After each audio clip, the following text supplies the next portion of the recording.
Hi everyone, welcome back. Thanks for joining us today. We've got a brand new story to share with you. So let's begin. My name is Jackson.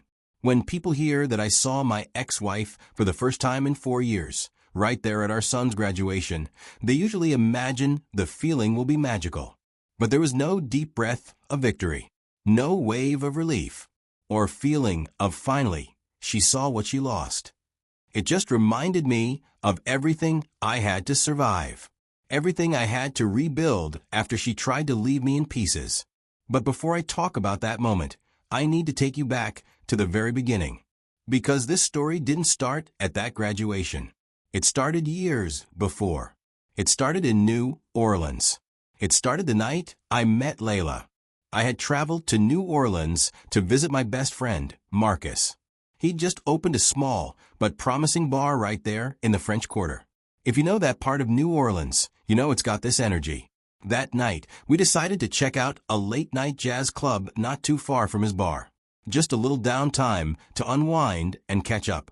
We got a table near the stage, ordered some drinks, and just sat back, enjoying the music. Everything was chill until I noticed this beautiful lady. She was sitting alone at the bar. At first, I just watched quietly, thinking maybe she was waiting on someone. But after a few songs, Marcus leaned over and said, "Go on, man. Say something. You've been staring for 10 minutes. I figured, why not? Worst case, she brushes me off, and that's that. So, I walked up and said something simple. To my surprise, she turned, smiled, and responded like we'd already been talking. Her name was Layla. She told me she was in town from Dallas for a marketing conference that had just wrapped up. She wasn't much of a drinker, but the jazz club had caught her attention on her walk back to the hotel, and she figured one drink wouldn't hurt. We ended up talking for hours. I'm not exaggerating. It felt like we'd skipped all the awkward get-to-know-you stuff and gone straight into the part where people just click. We laughed, swapped stories, and talked about music, work, and random things. Before we knew it, the club was closing for the night. She looked at her phone and said she had to catch an early flight back to Dallas in the morning. Neither of us wanted to end the conversation, but we knew the night was winding down. So we exchanged numbers. I walked her out, we said our goodbyes, and she disappeared like someone you weren't sure you'd ever see again, but you hoped you would. At the time, I didn't think much of it. Just a good night with a good woman. But looking back now, that night at the jazz club was the beginning of something way deeper than I ever expected. After that night in New Orleans, things between Layla and me didn't just fizzle out like most chance encounters. We began texting daily, making late-night calls, and checking in on each other no matter how busy life got. It didn't take too long before we both admitted that we had feelings for each other. So we began a long-distance relationship. And it wasn't easy. I mean, being in love with someone miles away is tough, but somehow we made it work. After months of calls and weekend visits, I made a decision that would change the course of everything. I packed up and moved to Dallas. I wanted to be where she was. When I got to Dallas, life felt full of possibility. The early days were like a dream. We were in sync. Layla was driven like no one I'd met before. She'd stay up late working on presentations or taking business calls after hours. I admired that. Even if it meant late nights and occasional distance, I knew what her dreams meant to her. Meanwhile, I started taking on contracting jobs around the city. I wanted to create a space we could grow in. Our personalities were different. Sure, she was relentless, and I was steady, but those differences somehow made us stronger. Her ambition lit a fire in me. My patience brought her back to center when she felt overwhelmed. We didn't clash, we balanced. We didn't waste much time either. We made things official and tied the knot not long after I got settled. A year later, we welcomed our son into the world. I remember thinking, this is the life I had always hoped for. For years, it really felt like everything was falling into place. Sure, we were both busy with work, and there were late nights and tired mornings, but there was laughter in our home. This made even the roughest days feel worth it. For a while, everything really did feel perfect. As Layla started rising in her company, things changed. She was doing really well, promotions, recognition, and more responsibilities. I was proud of her. But success came with a cost. Her schedule became packed, and the late nights turned into overnight trips. One trip became two. Two turned into four. She'd be gone for days, sometimes weeks. When she was home, she was either on her laptop catching up on work or too tired to talk. She wasn't the same Layla I used to come home to. It felt like I was living with a colleague, not my wife. At the same time, my own business wasn't doing well. I was trying to hold everything together. I buried myself in work, trying to make sure my company stayed afloat financially. So there we were, two people living in the same house, but in completely different worlds. The intimacy faded. Every conversation felt like a business transaction. At some point, I stopped trying because I felt like I was talking to a wall. One evening, I walked into the kitchen and overheard her on the phone. She seems to be speaking to someone romantically. When she noticed me standing there, the look on her face said it all. We got into it. Words flew, and accusations followed. And in the middle of that argument, she looked me dead in the eye and said, "Maybe I should just divorce you." The room went quiet after that. I stood there, frozen. She stormed off. And the crazy part? I didn't even know if she meant it. We had argued before, but this was different. At first, I brushed it off. I told myself she was angry and didn't mean it. But then, 2 weeks later, I got served. Divorce papers. Delivered to my office. Just like that, it was real. And it got worse. She wasn't just filing for divorce, she was going for full custody of our son. And the way she came for me? Ruthless. She told the court that I was an emotionally unstable drunk. Said I was never around, irresponsible and unfit to be a father. I couldn't believe what I was hearing. This was the same woman who knew everything I'd sacrificed for our family. But she twisted the truth, exaggerated small things, and flat out lied. It was like she had turned into someone else. I tried to fight it.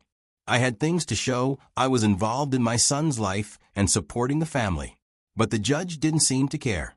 It was like the decision had already been made before I walked into that courtroom. She won. Full custody. On top of that, I was ordered to pay a ridiculous amount in child support every month until my son turned 18. He was 14 when the divorce was finalized. For more years. The fallout? It crushed me. Financially, I was drained. Everything I had saved was gone. My name was dragged through the mud. I was empty. A ghost of myself. And then, a few months later, the truth I had feared was confirmed. Layla had been cheating on me.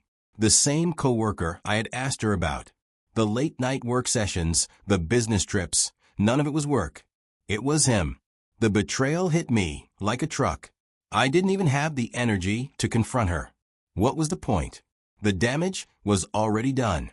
With what little strength I had left, I packed my things and moved to a different part of Dallas. I didn't tell anyone. I just disappeared. I needed to breathe if I was to survive the weight of everything she had done to me. After Layla dragged my name through the mud and walked away with everything, she thought I'd drown in the mess she left behind, and maybe, just maybe, she'd never hear from me again. But I made a decision. I wasn't going to let her lies become my truth. If she thought she had won, then fine. Let her think that. I had bigger battles to fight. First came the money. I was deep in debt after the legal war. My work as a contractor had slowed down and my bank account looked like a bad joke. I knew I needed to level up. So I took on tough jobs. I started learning more about construction project management and picked up some certifications online, and slowly, the pay got better. I wasn't bawling, but the bills were getting paid. The debts were shrinking. I saw progress, and that gave me hope. Then came the emotional part. When someone you trusted, someone you loved, turns on you so completely, it messes with your head. I carried a lot of anger in those early months. I felt like less of a man, like maybe I had failed as a husband or a father. I didn't know how to unpack any of that alone, so I went to therapy. I also leaned on the few real friends I had left. They reminded me who I really was. And bit by bit, I got my balance back. Physically, I made myself a promise. I wasn't going to look like what I'd been through. I started small, cut out junk food, started walking every morning, then eventually hit the gym. The first time I looked in the mirror and saw my progress, I smiled. Now, through all this, there was one thing I never let go of: my son. Even though I wasn't allowed to be around him much, I kept tabs on him through mutual friends and family. Birthdays, milestones, school reports. I knew everything. I sent him gifts and left voice messages when I could. I wanted him to know I hadn't disappeared. And even though I wasn't physically present, our bond stayed alive. One day, during a call we managed to have through a relative, he told me, "Dad, I want to live with you." I told him, "Graduate first. Just graduate, and I promise, I'll give you everything you need and more." By the third year of my rebuilding journey, things were more stable. And that's when love came back around through someone who had already been there. She had seen me when I had nothing. She stuck around, being patient. We started dating, and it felt natural. I told her straight up, though, I'm not getting married legally again. I've done that once, and I paid the price in full. She understood. She respected it. Soon, it was finally happening. My son was graduating, and he invited me. I wasn't going to show up looking like some broken man, so I went out and got a suit tailored just right. I made sure it fit perfectly, with sharp lines. I shaved, cleaned up. I bought him a Rolex. I know it might sound like an extravagant gift, but it wasn't about the price. It was about the symbolism. I wanted him to have something that showed this milestone in his life wasn't just a moment. It was a new chapter. The watch had his initials engraved on the back. I got there early, as I always did, preferring to sit quietly in the back where I could observe everything and everyone. My new partner was with me, sitting quietly beside me. She didn't say much, and that was fine. She understood the significance of this moment, and she respected the space I needed. This day was about my son. As I looked around, I saw that my ex-wife, Layla, was sitting right at the front. She was dressed to the nines, and of course, she was sitting next to her new man. The ceremony went on like any other graduation. The speeches, the applause, the cheers. I didn't care much about the program, or who was sitting where, or who was acknowledged. My focus was on my son. He had earned this moment. But as the ceremony came to a close, my son took the stage to give his short speech for the class. I was watching him closely, trying to catch every moment of it. He looked out over the crowd, scanning the room like everyone else, and then his eyes found me. For a second, everything stopped. I could see it in his face, the recognition, the pride, the connection. And then, in front of everyone, he said it. The words that made my eyes watery. I want to thank someone special. I can see him at the back. Dad, thank you for everything. I know now. I'm proud of you. I don't think I've ever been prouder in my life. I could feel every set of eyes in the room shift toward me. Heads turned, and whispers started. When Layla turned to look at me, when her eyes finally locked with mine, it was like everything froze. I saw it in her eyes. It was clear. She didn't expect this. She thought I was gone, broken, a shadow of myself. But sitting there, in that quiet corner of the room, I was stronger than ever. I had rebuilt my life, piece by piece. After the graduation ceremony, my son, proud and confident in front of his peers, spotted me in the back row. His face lit up as he walked towards me, his gaze locked in mine. When he reached me, he didn't hesitate for a second. He hugged me tight, as if to say everything he wanted to in that one gesture. As he pulled back, a quick glance told me Layla was already approaching. My son dodged her attempts to talk to him, and she saw that, too. I knew she'd try something. Layla walked over, trying to act like we were old friends, eager to fill the silence with small talk. But I didn't need to engage. So I smiled. I nodded. And I turned, walking away without a second thought. I didn't need her empty words. Months later, my son had moved in with me.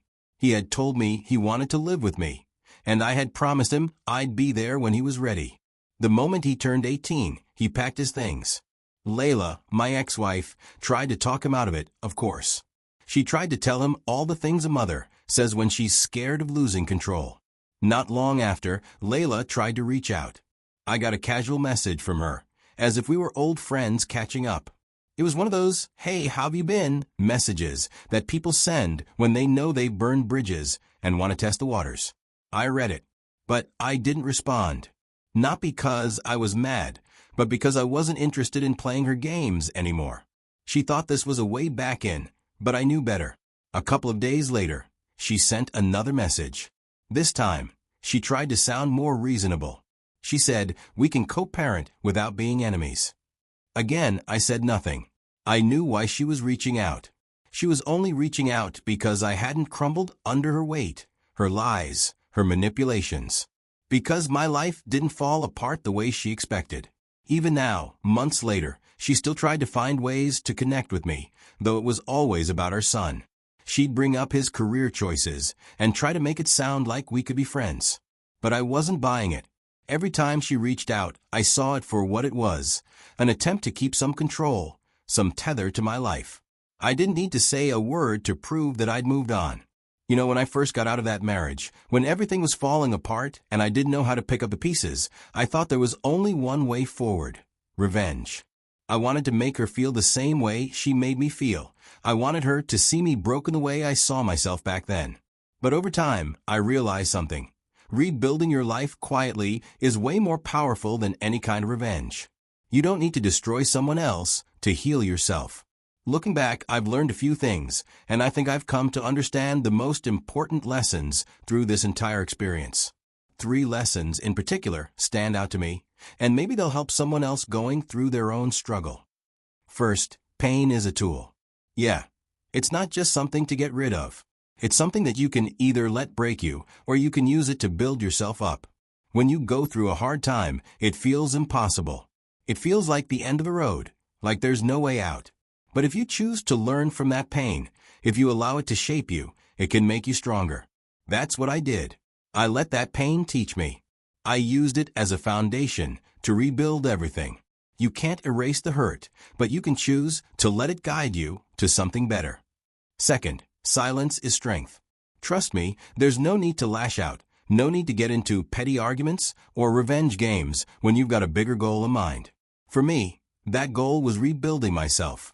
Silence isn't weakness, it's strength. It's about keeping your focus on what really matters. If you keep rising, if you keep doing the work, nothing else can touch you.